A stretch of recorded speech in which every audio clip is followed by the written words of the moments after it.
Hey everyone, and welcome back to my channel. So in today's video I'm going to be wrapping up all the books that I read in June. So this month I was taking part in WHATEVER-YOU-WANT-ATHON, which is a readathon that's hosted by Maddie from Book Browsing Blog. I will leave a link in the description to the announcement video and all of the information on the readathon, just in case you have no idea what I'm talking about. But basically for that readathon, I pledged 8 books that I wanted to read, or I basically said at the start of the month that I wanted to read 8 books for the readathon. And when I filmed my July TBR last week, I actually said in that video that I didn't think that I was gonna reach my goal, because at the time I think I'd finished 5 or 6 books. However, I don't know what happened in the last week, because somehow I have managed to catch up, and at the time that I'm filming this it's the 28th and I've finished 7 books, so I've only got 1 more to read and I have less than 2 hours left on my audiobook, so I'm gonna finish that in time, like definitely. So I have actually completed my goal for WHATEVER-YOU-WANT-ATHON, which is great. Although I did also already take a punishment for my July TBR because I was convinced that I wouldn't actually reach my goal. So that's my fault. I'm still gonna read all the books that I put on that TBR. But yeah, it does mean that in this video I'll be talking about the 8 books that I read in June. If you want my full thoughts on any of these books though, I would recommend checking out my vlogs, because I did do weekly vlogs throughout WHATEVER-YOU-WANT-ATHON. So if you want to see my reactions to those books and my thoughts as I was reading them, then obviously that is all in the vlogs. But I will also have timestamps in the description, so if you do want to flick ahead at any point, then you can. But the first book I read this month was The Dragon Republic by R.F. Kuang. So this is the sequel to The Poppy War, which is a grimdark adult fantasy series. And I can't tell you much about this book because of spoilers. It's the second book in a series. But the first book follows a character called Rin, who is a war orphan. And the best way I can think to describe the book is that it's split in 2 halves. So the first half you follow Rin as she attends this prestigious military academy.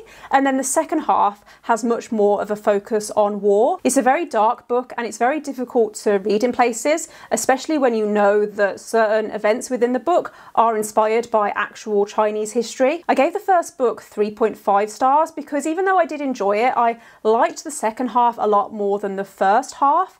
I found the world building a little bit info dumpy and the pacing was a little inconsistent. However, the issues that I had with the first book, I didn't have with the second book, and I actually really enjoyed it. I especially liked that there was a lot more character development, so I gave it 5 stars overall. I think if I was being really picky, it was more like a 4.5, but I am really excited to read The Burning God, which is the 3rd book in the series. I'm hoping to read it in July, if I can get around to it, because I have heard good things. I think I've also heard a few mixed things, but it would be nice to finish the series, especially while it's still fresh in my mind. The next book I read was Song of Achilles by Madeline Miller, which is a Greek myth retelling that tells the story of Achilles and Patroclus and the Trojan War. I really enjoyed this. I didn't know a lot about the Greek myth before I went into the book, but I liked the writing style and how, even though it's very character driven, it's also a very quick read. I read this a lot quicker than I was expecting. I also really liked the relationship and how that was built up. Like I said, the character development in this was probably my favourite thing about the story.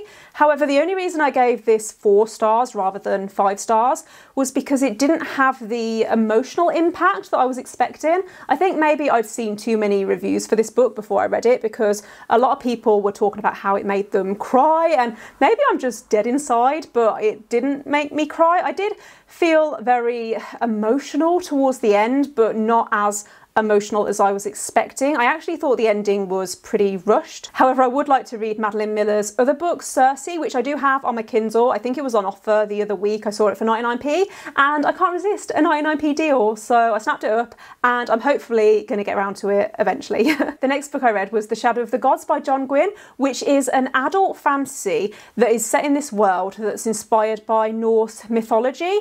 So there used to be these gods that ruled this world, but the gods are now extinct. However, before they went extinct, they were very destructive and they actually almost destroyed this world.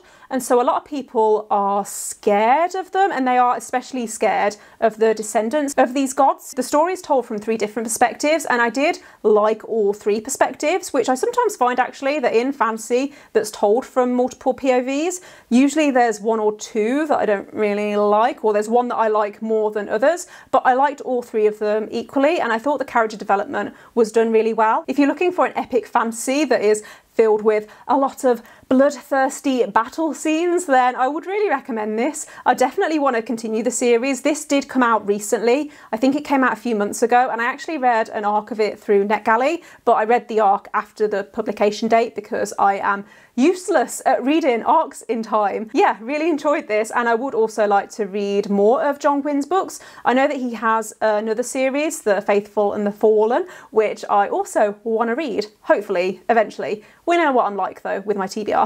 The next book I read was When No One Is Watching by Alyssa Cole. So this is a thriller that follows a woman called Sydney who lives in a neighbourhood in Brooklyn that is being gentrified. So a lot of the black people in this neighbourhood have started to move away, and a bunch of white people have started to move in, and Sydney begins to suspect that there's something a lot more sinister going on. I really loved the first 75% of this book. Honestly, the tension was so good. There was this slow burning tension throughout the book. However, the end of this book was really disappointing, I thought. It was very fast paced, almost to the point where it felt so rushed. And it was a shame because I was loving the book up until that point. It was, you know, like a 4 or 5 stars. And I gave it 4 stars overall, but it was probably more like a 3.5 or maybe 3.75 if I'm being really, really picky.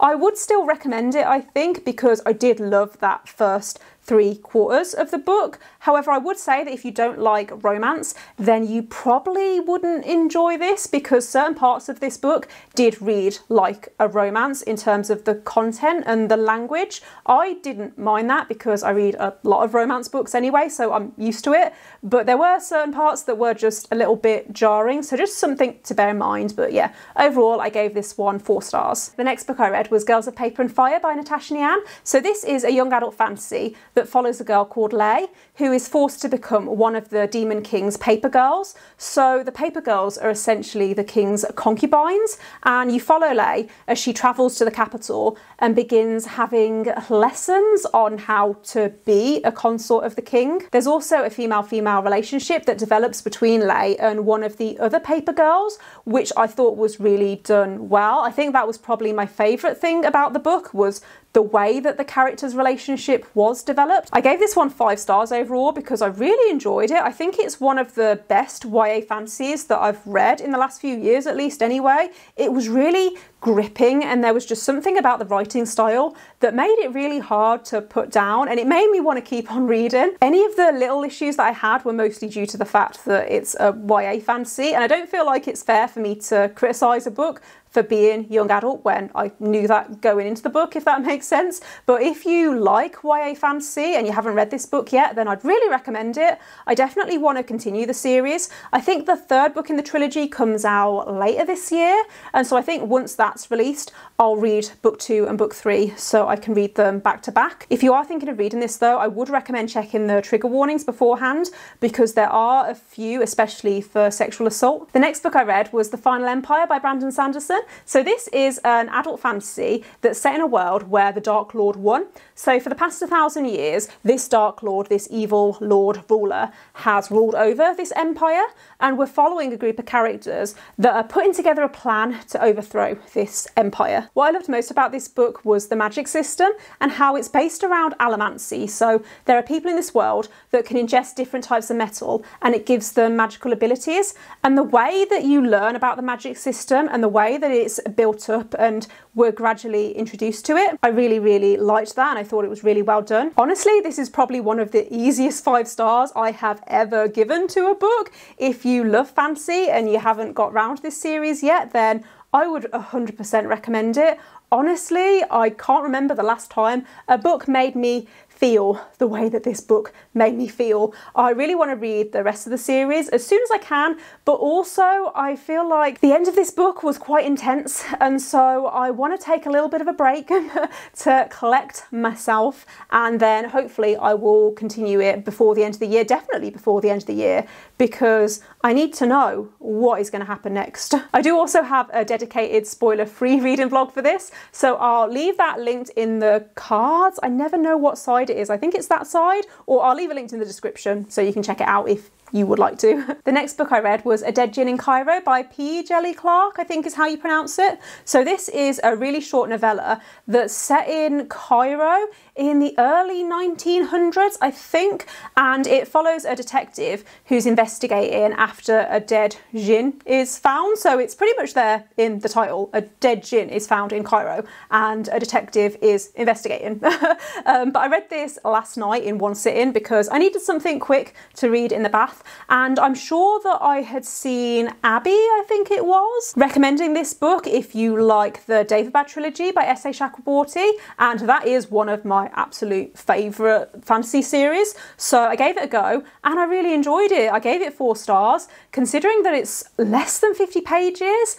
The world building and the character development left me feeling very intrigued, so I definitely want to continue with this series. I think the way that the series is structured, you have this book and then there's also another novella or another couple of novellas, and then there's a full-length novel that I think came out earlier this year, so definitely interested in continuing this. The final book I'm going to talk about is A Clash of Kings by George R.R. Martin. So this is the second book in the Song of Ice and Fire Game of Thrones series. Like I might have said earlier, I've got less than 2 hours left of the audiobook for this, and I am really enjoying this. It's a very political, very slow, character-driven story, which is my kind of fantasy. The audiobooks are also all available on Scribd, and so that's how I'm choosing to listen to them.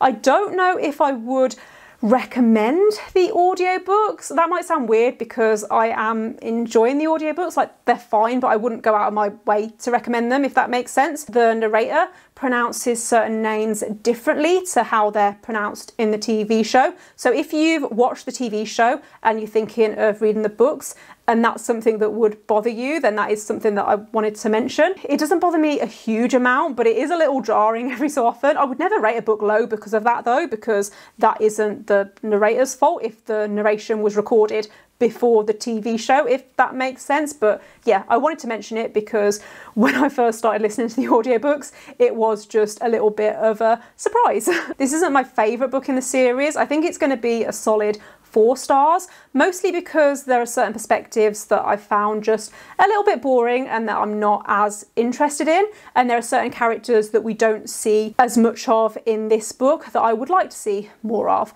But yeah, it's probably going to be a 4 stars. I'm pretty sure when I read this series the first time, I gave this book 4 stars, so it's probably going to be the same again. But that does bring me to the end of the video, so thanks for watching. If you've made it this far, let me know in the comments if you've read any of these books and what you thought of them, and yeah, I don't know what else I can say. Don't forget to give this video a thumbs up if you liked it, and click subscribe if you haven't already, and I will see you next time.